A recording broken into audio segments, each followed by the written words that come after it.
muchas veces en terapia, yo le pregunto a pacientes, identificamos una creencia limitante, una creencia negativa, y yo le pregunto, ven acá, ¿eso suena a alguien? Cuando tú piensas, cuando te viene esta creencia negativa, cuando te viene este pensamiento que te causa angustia, ¿se parece a alguien hablando?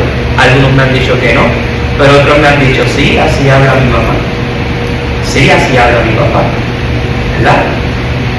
Nosotros recibimos de nuestras familias lo bueno y lo malo, por más buenas que sean nuestras familias.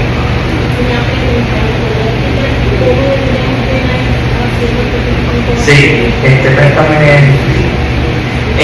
Los dibujitos son bien variados, porque las familias son bien variadas. Usted va a escoger los dibujos que aplique a su familia. Bien, obviamente pues el cuadrito y el círculo es como que van a estar en todos, porque su familia pues viene de un padre y de una madre. Bien, pero también hay otros símbolos que si hay miembros de su familia, por ejemplo, que se identifiquen como transgéneros, pues hay un símbolo para eso. Hay un símbolo para miembros que ya fallecieron, que fallecieron cuando nacieron, ¿verdad? Hay símbolos para definir las relaciones que hay, un símbolo para cuando están casados, para cuando están en una relación pero no están casados, para cuando están en una relación pero es consensual, cuando es una relación temporal. Hay símbolos para los niños, hay símbolos para eventos en las relaciones, por ejemplo, divorcios, separaciones, muertes, cohabitación. Símbolos para definir la relación emocional que hay, normal, indiferente, distante, amistad, muy cercana, conflictiva. No es que todos los vayan a usar, usted utiliza los que apliquen a su familia. Lo puede hacer así, que es un poco más complicado, como lo puede hacer como yo lo hice. Yo puse circulito y si era hombre y era mujer, y al lado para escribir. Yo creo que eso es lo más fácil. Quería comentar que nosotros nos estamos preparando para una posición de liderazgo. En algún momento que tengamos, a veces sucede que vienen a nosotros personas que dicen, yo hago estas cosas y siento esto, pero no sé por qué. Y esto es una buena estrategia para uno ver cuál es la relación familiar y darles a identificar que si es que la raíz viene de la familia. Porque a veces pasa que son pensamientos que no se puede identificar. ¿Por qué me siento así? No lo sé.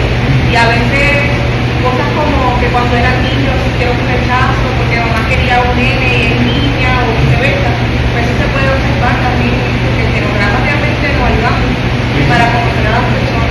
Sí, y no espirituales, porque muchas veces no podemos como cristianos, ¿verdad? En la iglesia, cualquier situación que traiga alguna familia, vamos a aprender, ¿no? Esto que está hablando el pastor es necesario, porque si tenemos este conocimiento también podemos ayudar, no solamente con oración, sino lidiando con estas situaciones. Mira, esto me está bien y entiendo que esto. O sea, uno puede tener conocimiento y puede dar un buen consejo basado en esta información. Esta tremenda. Y aunque quizás dice énfasis en lo malo, pero si voy a hacer énfasis, por ejemplo, que ambos padres míos son trabajadores, son súper responsables. Eso es una cualidad positiva, pero si no es un pensamiento flexible me puede traer también consecuencias, como lo que hablaba, por ejemplo, en el caso de papi, si era algo que tenía que ver con nosotros, papi faltaba el trabajo, iba a nuestras graduaciones, nos llevaba al hospital, pero si era algo que tenía que ver con él, papi no iba al hospital. Faltar el trabajo para ir a un médico, papi no hace eso, ¿verdad? Porque es parte de cómo él visualiza el trabajo, ¿verdad? Eso es algo positivo llevado pues a algo que puede traer consecuencias negativas.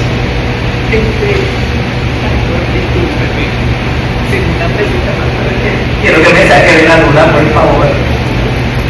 Esos comportamientos en la familia, nuestros antepasados, es porque se transmiten a través de los genes, porque yo estoy en ese entorno y son comportamientos aprendidos que influyen en mi forma de ser. Sí, ¿no? Por ejemplo, el que mis tíos y mis abuelos sean adictos no quiere decir que yo vaya a ser adicto, no es determinante. Pero detrás de la adicción de ellos, pues que hay falta de control de impulso y de regulación emocional. Eso sí puede ser algo genético, que quizás no me redunde en que yo llegue a tener una adicción, pero sí, ¿verdad? Siento de forma distinta. Bien, a eso se le conoce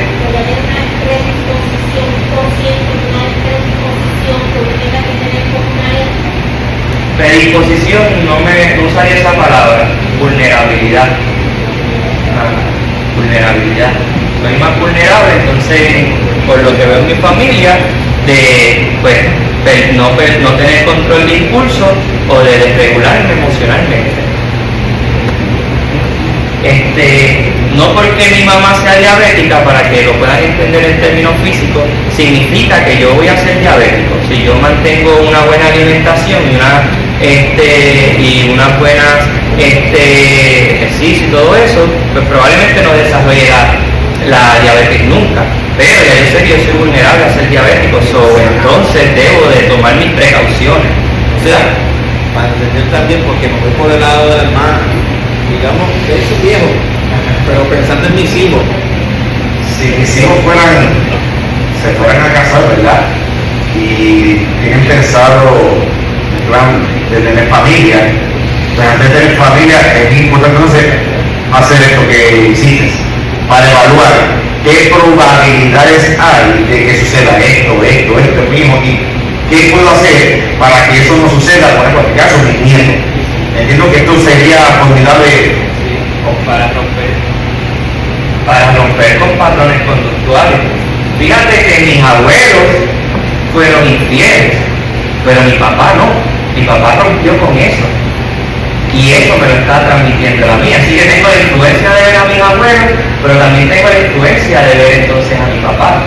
Bien. Lo que nosotros no pensamos hoy, nuestros hijos se tendrán que enfrentar con eso en el mañana. Pero si yo desde hoy tiro una línea y rompo con patrones que se han dado en mi familia, pues ya eso es una batalla que mis hijos entonces van a recibir ganas. No significa que ellos van a ser perfectos en esa área, pero significa que tú contribuiste y detuviste algo negativo que estaba pasando en tu familia de generación en generación. Vamos a mover. ¿Qué las emociones hacen por nosotros? Motivan a la acción, comunican a otros y comunican a los demás. Las emociones nos preparan para actuar, nos ahorran tiempo al reaccionar, también nos dan información sobre una experiencia y nos ponen en alerta. Las emociones están ligadas al lenguaje no verbal. Podemos confundir las emociones con hechos. Entre más fuerte una emoción, más pensamos que es una verdad absoluta. Ejemplo, entré por la iglesia y el hermano no me saludó cuando llegó. Debe ser que le caigo mal. Es un ejemplo que, ¿verdad?, tenemos mucho en la iglesia. Todas las emociones tienen una funcionalidad. Las emociones no se dividen en buenas y malas. Quizás se dividen en emociones agradables o emociones desagradables. Pero la tristeza y el enojo no son malas. Son menos agradables que la felicidad. Pero todas las emociones tienen una función. Cuando yo me enojo, ¿qué es lo básico que hay detrás de mi enojo? Que hay una injusticia. Yo estoy identificando que hay una injusticia y por eso me enojo, ¿verdad? Hay algo que me hace sentir que eso no está bien y es el enojo. ¿Bien? Cuando yo estoy ansioso, me puedo poner ansioso por cosas que no debo de poner ansiedad, pero la ansiedad también es funcional. En un nivel justo, la ansiedad te ayuda a prepararte para el examen, prepararte para el proyecto para el informe que tienes que entregar.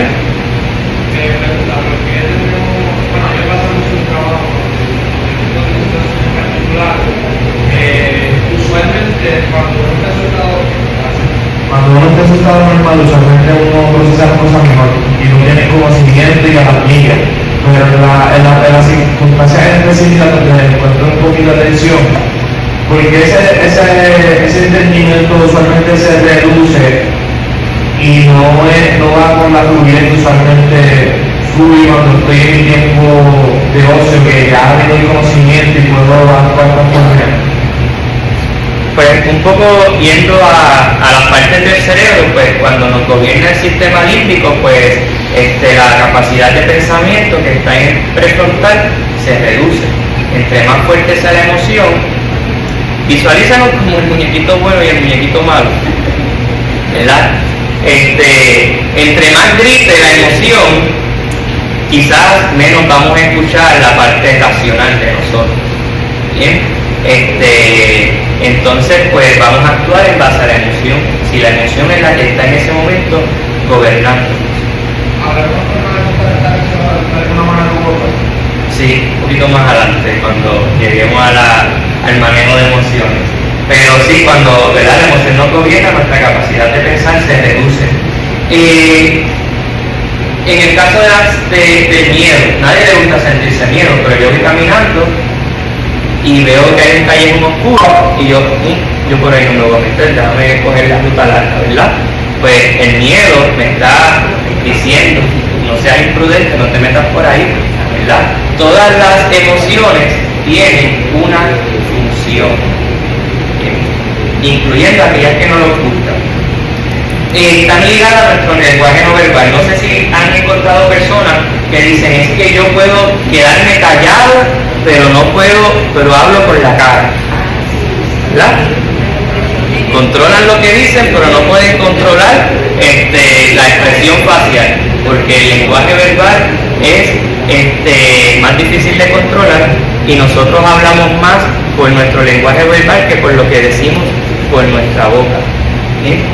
El porciento más alto de comunicación en nuestro no verbal, el porciento en nuestro lenguaje no verbal es más alto en la comunicación que lo que nosotros decimos.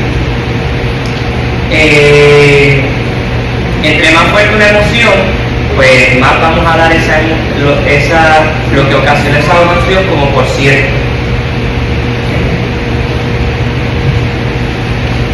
Okay. Vamos a hacer un análisis en cadena, que es otra estrategia que trabajamos en terapia, con un personaje conocido. Vamos a número 20.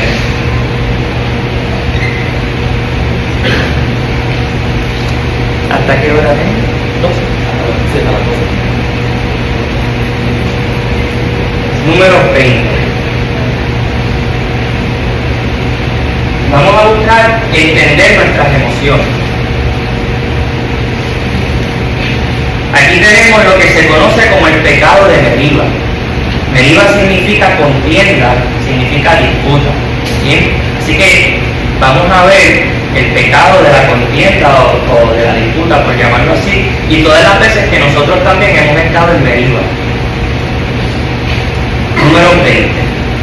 Bien. Aquí tenemos la historia de cuando Moisés golpeó a la roca. Y vamos a hacer un análisis en cadena de acontecimientos para entender el obrar de Moisés. Ellos estaban en Meriba, para darle el resumen, pero vamos a leer. El pueblo se quejó porque tenía sed y se fue a quejar delante de Moisés. Moisés ora a Dios y Dios le dice qué hacer, pero en el momento de Moisés actuar no hace lo que Dios le dice. Bien, y luego hay unas consecuencias. Vamos a ver. Cuando nosotros hablamos de nuestras emociones, hablamos también de factores de vulnerabilidad. Son factores que van disminuyendo nuestra capacidad de regulación. Nosotros no tenemos una capacidad infinita de regularnos. Nosotros tenemos una capacidad limitante. Este es el famoso, me cayó la gota que colmó la copa, ¿verdad? Nosotros no nos podemos regular infinitamente. Va a llegar un punto en el que la cosa se va a salir de nuestro si sigue acumulándose. Bien, entre más nosotros estemos luchando por mantenernos, bien, estoy estresado, llego a la casa, tengo un respiro. Estoy estresado por el trabajo, llego a la casa y tengo otra batalla, se acumula. Llego a la iglesia, respiro. Pero si llego a la iglesia y tengo otra batalla, se acumula. Y así sucesivamente, pues va a llegar el punto que puede ser algo grande o puede ser algo pequeño, va a ser la gota que derrame la copa. A veces son esas cosas malas, pero también factores de vulnerabilidad pueden ser cosas que muchas veces pasamos por alto. El más así que pueden ver, ¿alguien ha visto el anuncio de Snickers? Cuando tienen hambre, cometen un Snickers, ¿verdad? ¿Lo han visto? ¿Qué pasa con la persona cuando tiene hambre en los anuncios? De mal humor. De mal humor, ¿verdad? Y hasta que no se come el Snickers, no le va. El hambre es una vulnerabilidad emocional. Cuando estamos hambrientos, nos desregulamos más rápido que cuando estamos comiendo. Otro factor de vulnerabilidad, la falta de sueño, la falta de descanso. Cuando no dormimos bien, cuando no descansamos bien, estamos más vulnerables de perder el control. Cuando estamos enfermos, a este no le huelen ni las azucenas, ¿verdad? ¿Escucha ese refrán? Cuando estamos enfermos, pues también estamos más propensos porque estamos vulnerables emocionalmente. Esos son por mencionarle 13. Alguien que me lea Números capítulo 20, el verso 1, para ver cuál era la vulnerabilidad que tenía Moisés. Llegaron los hijos de Israel, toda la congregación, al desierto de Sin, en el mes primero, y acampó el pueblo en Cádiz, y allí murió María, y allí fue sepultada. Muy bien. Miren la introducción del capítulo 20, verso 1. Introduce de dónde está. Y nos dice que alguien murió en ese lugar, María. ¿Quién era María? ¿Ah? La hermana de Moisés.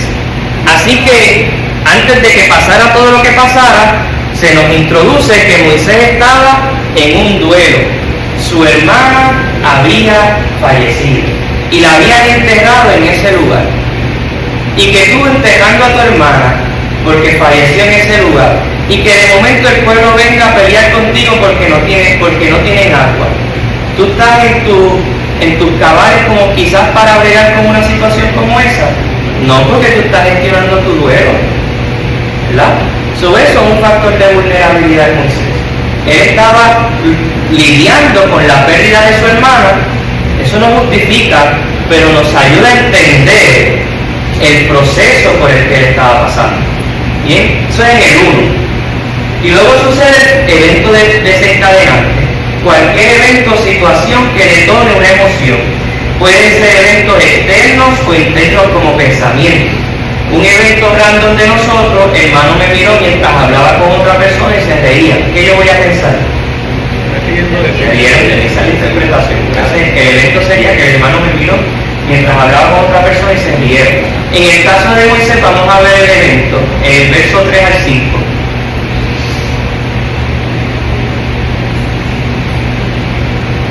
¿Alguien que lo ve? Y habló el pueblo contra Moisés, diciendo: ojalá hubiéramos muerto cuando perecieron nuestros hermanos delante de Jehová. ¿Por qué hiciste venir la congregación de Jehová a este desierto para que muramos aquí nosotros y nuestras bestias?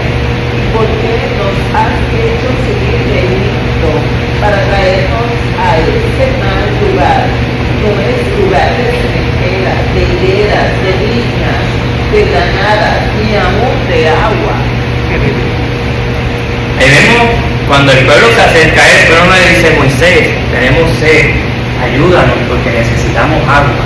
Eso no es lo que el pueblo le dijo. El pueblo habló contra Moisés. ¿Por qué nos sacaste de Egipto para venir a sufrir aquí? Aquí no hay nada. Y van delante de Moisés, que ya vimos que estaba manejando su duelo. Yo creo que darle a la piedra fue lo menos malo. Porque quizás muchos de nosotros hubiésemos empezado a repartir palo por todo aquello allí, ¿verdad? Pero vemos que el pueblo provocó el evento desencadenante. Bien, vamos a ver la interpretación, que es el tercer punto. Jeremías capítulo 17, versos 9 al 10. Alguien que lo lea. Lo más rápido que pueda. Jeremías 17, capítulo 17, verso 9 al 10. Engañoso el corazón más que todas las cosas y perverso, y él lo conocerá. Yo Jehová, que escudriño la mente y pruebo el corazón, para dar a cada uno según su camino, según el fruto de sus obras. Muy bien. A veces lo que nosotros pensamos está bien lejos de la realidad. No todo lo que nosotros interpretamos o suponemos es real. ¿Bien? Y separar el evento, separar el hecho, lo que ocurrió, de lo que yo pienso que ocurrió es importante. Porque nos sentimos peor por lo que yo pienso que ocurrió que por lo que ocurrió de verdad. ¿Bien? Así que el yo separar simplemente mis interpretaciones y suposiciones del evento ya de por sí me está ayudando emocionalmente, porque yo siempre me voy a sentir peor por lo que pienso que por lo que pasa. Porque lo que pienso está cargado con mis inseguridades, con mis miedos, con mis pensamientos limitantes. Esos son los filtros por los que yo veo las cosas. Enfocarnos en los hechos nos ayuda a... Puede ser que lo que ocurrió es malo, pero vamos a ver que lo que Moisés pensó es peor.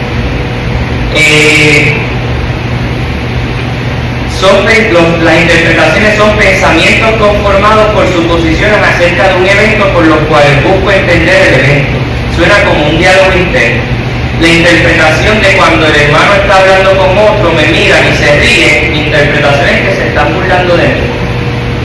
Eso yo no tengo forma de saberlo. Eso es lo que pienso, pero pienso eso por mis propias inseguridades. ¿Verdad? Vamos a ver en el caso de Moisés, el versículo 10.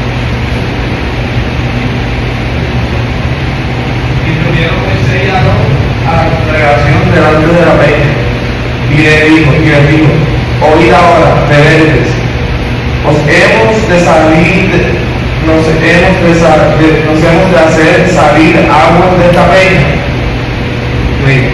Así que Moisés, mira lo que interpreta, lo sabemos porque lo está diciendo. Dice, miren ustedes rebeldes. ¿Bien? Ustedes piensan que yo tengo que venir a resolverles a ustedes que tienen sed.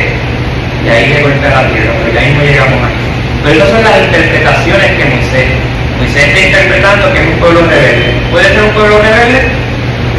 Pues sí. ¿Pensarlo en ese momento ayuda? No, ¿verdad? ¿Es un pueblo rebelde? Pues podemos concluir que sí. Pero pensar que el pueblo rebelde en ese momento ayuda a Moisés, no.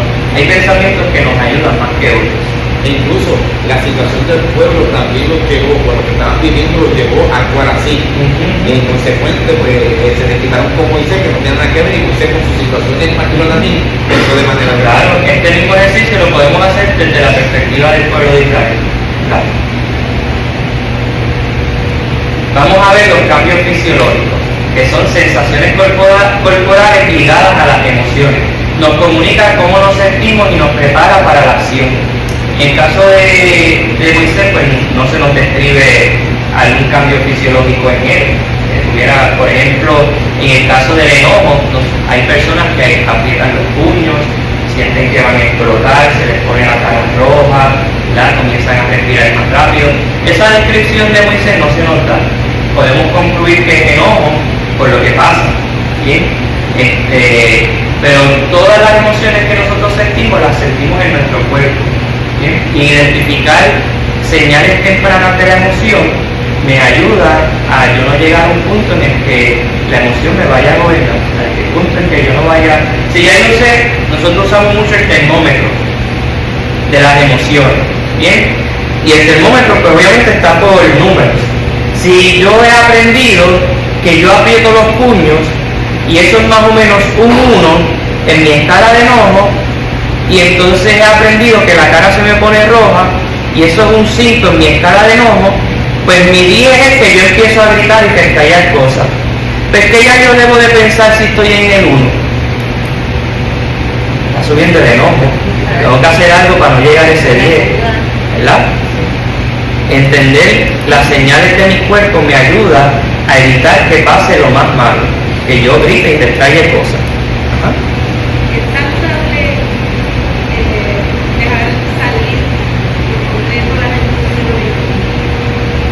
Sí, pero depende en qué contexto, porque si salir la emoción no tiene que salir de forma negativa.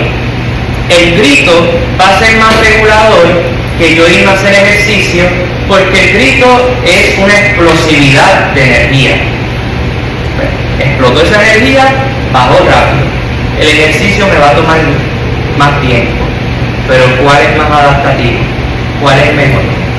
El ejercicio. ¿Se va a tardar más? Sí, pero me va a evitar consecuencias negativas luego. Bien, el tú ponerte a pelear y discutir, sí, ese enojo puede ser que baje como puede ser que no, porque si te quedas patinando ahí, pues ese enojo no va a bajar nunca. Lo que pasa es que mucha gente, cuando es el tipo de coraje, es que el hermano me hizo esto y él no sabe que no coraje, que déjame yo, este tiene que esperar, y tengo que sacarlo del sistema. Muchas veces te escuchas esa bala, es que me lo tengo que sacar del sistema. Y una vez que la persona saca del sistema, siente como que esa parte se lo dijo. No hizo nada, solamente se liberó, pero no hizo nada. Exacto. Ahí llegamos a efectividad. En ese ejemplo, en efectividad interpersonal que lo tenemos ya mismo, para hablar de cómo expresar nuestro coraje, nuestras emociones. Bien, luego está la expresión de la emoción. Santiago 1, 19 al 20, lo voy a leer. Por esto, mis amados hermanos, todo hombre sea pronto para oír, tardo para hablar, tardo para airarse, porque la ira del hombre no obra la justicia de Dios. Hay dos formas de expresar emociones, de una forma adaptativa o maladaptativa. Puede regularnos o puede empeorar el momento. La expresión maladaptativa, argumentar, insultar, defensividad, agredir. En el caso de Moisés, en los versículos 10 y 11, vemos que él, ¿qué hace? Grita al pueblo y golpea la piedra 2 veces. Eso es una expresión maladaptativa. Una expresión adaptativa, respiro, le digo al pueblo, ahorita hablando, y me meto en la tienda allí hasta que vaya esa nube, de nuevo, y de cierta manera Moisés lo hizo. Fíjate que Moisés habló con Dios antes de ir al pueblo, pero aún hablando con Dios, aún diciéndole a Dios, y aún Dios dando instrucciones, ¿qué pasó? ¿Él había orado? Sí. Dios le habló en medio de su oración. Y aún así él fue y le metió 2 fuetazos a la piedra. ¿Qué sucede? No es que no sea efectiva la oración. Es que siempre que oramos y actuamos, hay un camino. Bien, Moisés oró probablemente en la tienda porque era el lugar donde él se reunía con Dios para orar, y luego fue a hablar con el pueblo. Esto es una interpretación mía. Yo creo que Moisés le habló a Dios de cómo se sentía, pero quizás no le entregó a Dios cómo se sentía. O se lo entregó, y cuando fue, siguió pensando en esta gente.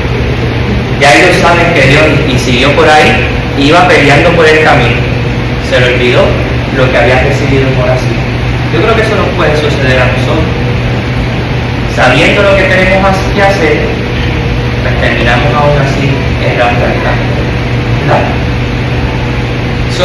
Moisés podía respirar profundo, tomar un tiempo fuera, distracción y buscar nuevamente la dirección de Dios. Identificar, yo voy peleando por el camino, déjame regresar y quedarme un ratito más en la tienda. Pero ¿verdad? Eso ya sería pensar que somos mejor que Moisés, y pues no somos mejor que Moisés. Efectos y emociones secundarias continúan como una cadena. La acción puede detonar otras emociones secundarias y expresiones secundarias. Emoción secundaria, vergüenza por haber gritado frente a todos. Moisés muestra frustración, tristeza al preguntar, esto sí quiero que lo busque, porque es una de las cosas más dolorosas que he visto en la Biblia. Deuteronomio capítulo 3, verso 23. Lean este versículo pensando en lo que hemos hablado. Deuteronomio capítulo 3, verso 23. Cuando yo lo leía se me compuso mi corazón. Deuteronomio capítulo 3, verso 23 al 26. Y oré a Jehová. Te voy a dar para aquí. Y oré a Jehová en aquel tiempo diciendo, Señor Jehová, tú has comenzado a mostrar a tu siervo tu grandeza y tu mano poderosa, porque que Dios hay en el cielo y en la tierra que haga obras y proezas como las tuyas. Pase yo, te ruego y vea aquella tierra buena que está más allá del Jordán, aquel buen monte y el Líbano. Pero Jehová se había enojado contra mí a causa de vosotros, por lo cual no me escuchó. Y me dijo Jehová, basta, no me hables más de este asunto.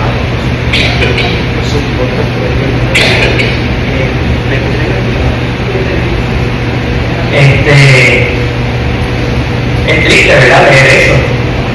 Moisés le está contando ahí la consecuencia de su acto. Y le está diciendo, yo le volví a preguntar a Dios. Y miren la respuesta que Dios le dio. Una respuesta tajante, contundente. Dios le dice, basta, no me hables más de este asunto. Está buscando consuelo con esa palabra.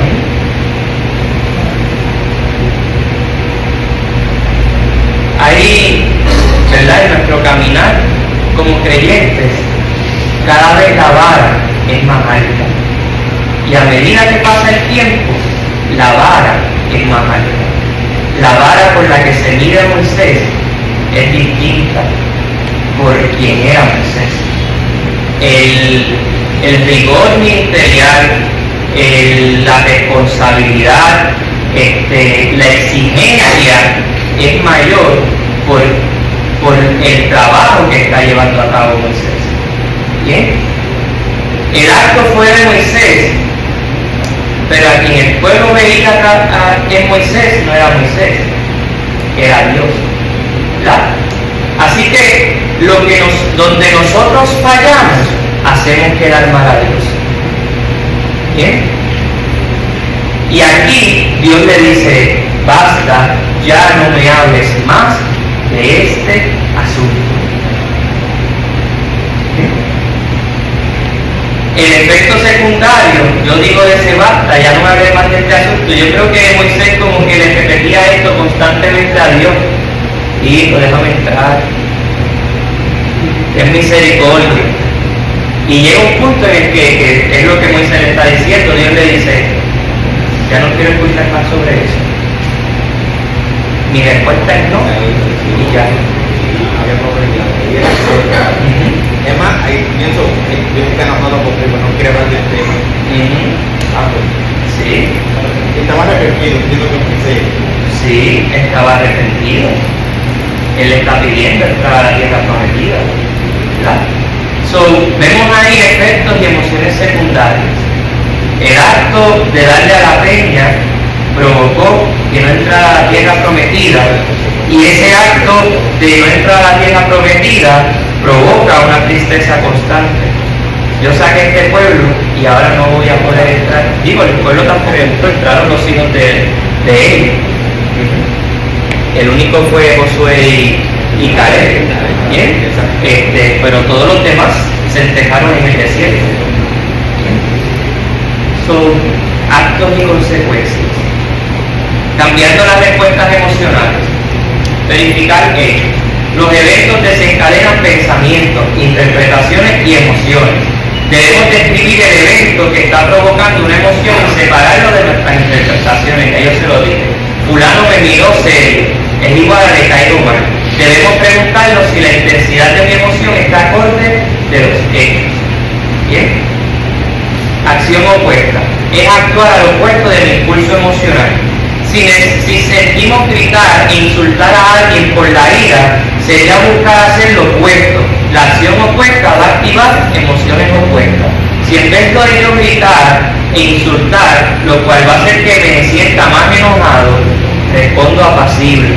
Y tranquilamente, esa pasibilidad y esa tranquilidad está activando la emoción opuesta a la que siento. Yo estoy camino entonces a bajar. ¿Bien? Solución de problemas. Estos son unos pasos. Observamos y describimos el problema, verificamos los hechos, identificamos metas, elaboramos muchas alternativas, escogemos solución con posibilidad de funcionar, actuamos y evaluamos consecuencias. Proverbios 13:16 dice, todo hombre procede con sabiduría, mas el necio manifiesta necedad. Manejando emociones. Hay 4 categorías de las que vemos ahí. Ejercicios de relajación, que era un poco por lo que me decía el hijo del pastor Luis, ¿verdad? Ejercicios de relajación, estoy trabajando directamente con mi sistema límbico. Respiración diafragmática, ¿verdad? Grounding, conexión a tierra a través de mis 5 sentidos. Relajación muscular progresiva o exploración corporal. Hay un versículo, Salmo 46:10, que nos dice: estad quietos y conocer que yo soy Dios. Que los ejercicios de relajación es estar quietos. Bien. Ejercicios de imaginería, visualización del lugar seguro. Yo imaginarme un lugar seguro para mí, un lugar donde yo me sienta bien. Visualización de contenedor. Si en el momento yo no puedo bregar por lo que está pasando, mi contenedor es una caja fuerte color negro de las de rueditas. Pues yo me imagino en ese momento sacándome de adentro lo que siento, guardándolo ahí y cerrando la caja. No para botarla y olvidarlo, no. Te voy a guardar ahí porque ahora no tengo tiempo para ti. Luego entonces yo verifico lo que me está pasando. Meditación. Salmo 119, verso 15, en tus mandamientos meditaré, consideraré tus caminos. Ejercicios de arte, dibujar, pintar, manualidades, música, escribir. Primera de Samuel, capítulo 16, verso 23, David tomaba el arpa y tocaba con su mano, Saúl tenía alivio y estaba mejor, el espíritu humano se apartaba de él. Modificaciones conductuales, que sería la otra categoría. Conectar con red de apoyo, Proverbios capítulo 15, verso 22, los pensamientos son frustrantes donde no hay consejo, mas en la multitud de consejeros se afirma. Limitar acceso a estresores, pues si ya yo sé que esto me está estresando, pues no me voy a exponer a más cosas que yo sé que me van a seguir estresando, al menos por un tiempo. Establecer nuevas rutinas adaptativas, pues déjame ir a hacer ejercicio, déjame separar este tiempo devocional, practicar actividades de disfrute o de distracción. Estas 4 categorías y todos esos ejercicios dentro de esas categorías nos ayudan a manejar nuestras emociones, nos ayudan a manejar estas emociones. ¿Sí? Relaciones interpersonales, patrones de comunicación. En las relaciones sociales pueden darse patrones de comunicación como crítica constante, defensividad, desprecio y sentirse abrumado por las emociones. El 94% de las veces el inicio de una conversación va a determinar cómo va a terminar esta conversación. Los primeros 3 minutos de una conversación pueden determinar el resto. Si en los primeros 3 minutos ya yo quiero hacer como Moisés con la peña, evite continuar con el tema, porque la conversación no va a mejorar. En el 94% de las veces, la conversación no mejora. Tómese un tiempo. No para evitar, tómese un tiempo para gestionar y luego ver si entonces lo puede manejar. ¿Bien? Para hablar o comunicarnos hablamos de comunicación asertiva. Hay 3 tipos de comunicación. Agresiva, yo impongo mis necesidades ante los demás. Comunicación pasiva, los demás imponen sus necesidades sobre las mías. Comunicación asertiva, hay un balance entre mis necesidades y las necesidades de los demás. Bien, mantenemos un lenguaje corporal y un tono de voz respetuoso. A veces no es lo que decimos, ¿cómo lo decimos? ¿Verdad? Así que nuestro lenguaje verbal habla más que lo que nosotros decimos. Describir el problema con claridad basándonos en los hechos y no en nuestras interpretaciones. Diga lo que necesita en términos positivos. Y yo enseño una fórmula. Yo me siento con el hermano, me siento enojado. Estoy hablando con el hermano siguiendo el ejemplo que me dio Pastor Joel. Hermano, me sentí enojado. ¿Cuál era el contexto? ¿Qué hizo el hermano que yo me sentí enojado? Como saludó, sencillamente. Me sentí enojado cuando no me saludaste. Me gustaría poder saludarte cuando llegues a la iglesia. Eso se siente se siente distinto a decirle, ¿qué me dirías? Pero algo importante ahí, que no dijiste, me gustaría que me saludaran cuando él me dijo. Me gustaría saludarte. Porque le expresé en términos positivos. No es lo mismo, este ejemplo lo doy en las conferencias de matrimonio. El esposo llega tarde a la casa y la esposa quiere que él llegue más temprano. Cuando él llega, la esposa le dice, tú siempre que sales del trabajo te quedas allá y llegas aquí tarde y no estás en la casa, siempre estás ausente. ¿Cuál es la necesidad detrás de eso? La necesidad es legítima, ¿verdad? Que esté más tiempo en la casa. Pero la está pidiendo de forma negativa. ¿Cómo sería pedirlo en términos positivos?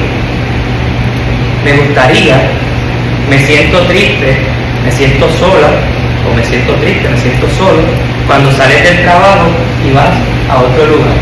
Me gustaría que pasaras más tiempo conmigo. ¿Se siente distinto? La necesidad es la misma, pero expresada en términos positivos. Cuando expresar necesidades en términos positivos, yo estoy añadiendo a la otra persona.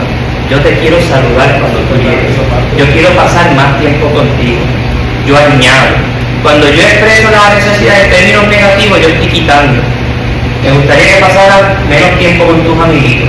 Me gustaría que llegaras más temprano. Estoy quitando. Me gustaría que me saludaras. ¿Verdad? Cuando expresamos en términos positivos no es garantía, pero hay mayor probabilidad de que recibamos buena voluntad. Y también entiendo que, Incluye el tono con que se diga eso, porque tú lo estás diciendo bien sereno. Pero yo me siento, cambia también, porque si uno va con un actitud fuerte, aunque la palabra sea bonita, pero si tú vas con un tono fuerte, no se va a recibir bien. Ya la otra persona la estás alertando a que también esté encrespadito. No es lo que decimos, es cómo lo decimos. Porque el ejemplo de Moisés me estuvo curioso que cuando Moisés está diciendo, le dije al Señor, ¿verdad? Y él me dijo, porque me enojé a causa de ustedes. Él no está aceptando responsabilidad de lo que hizo. Es real que estaba enojado, ese era el motivo, eso es real. Pero él pues lo comunicó de esta manera, no fue por lo que yo hice, sino por todos ustedes. que probablemente sea parte del proceso de Moisés, que hasta ese momento no había entendido, había señalado al pueblo, ustedes son los culpables de que yo no entre a la tierra prometida, cuando al final y al cabo el acto fue el de él. Comunicación asertiva, crítica versus gentileza. La blanda respuesta quita la ira, mas la palabra áspera hace subir el furor. La lengua apacible árbol de vida, mas la perversidad de ella es quebrantamiento de espíritu. Proverbios 15, 1 y 4. Ninguna palabra corrompida salga de vuestra boca, sino la que sea buena para la necesaria edificación, a fin de dar gracias a los oyentes. Efesios capítulo 4, verso 29. Defensividad, actual como indignado, como la víctima, versus aceptar responsabilidad en el caso de Moisés. Defensividad, tu culpa. Aceptar responsabilidad, quizás no es tampoco mi culpa, pero yo tengo responsabilidad de mis actos. Aquí el ejemplo clásico. El hombre se respondió, la mujer que me diste por compañera me dio el árbol y yo comí. Entonces Jehová le dijo a la mujer, ¿qué es esto que has hecho? Y dijo la mujer, la serpiente me engañó y comí, ¿verdad? Y en el ejemplo que vimos de Moisés, por mi enojo con ustedes, no entré, ¿verdad? Así que quizás, esto yo lo digo también en pareja, quizás yo no soy culpable de que se haya roto, pero si yo estoy ahí, soy responsable de que se repare. Mientras yo esté ahí, el ejemplo que doy, yo estoy en mi casa, y llegué al pasillo y me encontré que el jarro de mi esposa estaba en el piso roto. Y yo, válgame Dios. Si yo se lo digo, ya va a pensar que fui yo. Y me voy hasta que ella lo vea. Y después la escucho peleando. Yo no fui, ¿verdad? Pero ¿cuál era mi responsabilidad si yo estaba allí? Mi amor, se rompió tu jarro. No fui yo. Porque no fui yo, pero mira, lo recogí, aquí aquí está, dime si lo quieres pegar, ¿verdad? Yo no soy culpable, pero sí soy responsable. Desprecio versus cariño y admiración. Proverbios 25-24, mejor vivir solo en un rincón de la azotea que en una casa preciosa con una esposa que busca pleitos. Proverbios 26-21 dice, el carbón para brasas y la leña para el fuego y el hombre rencilloso para encender contiendas. Ahí es el desprecio. Proverbios 16-24, las palabras amables son como la miel, dulces al alma y saludables para el cuerpo. Bloqueo o sentirse abrumado versus relajarse. Proverbios 25-28, una persona sin control propio es como una ciudad con las murallas destruidas.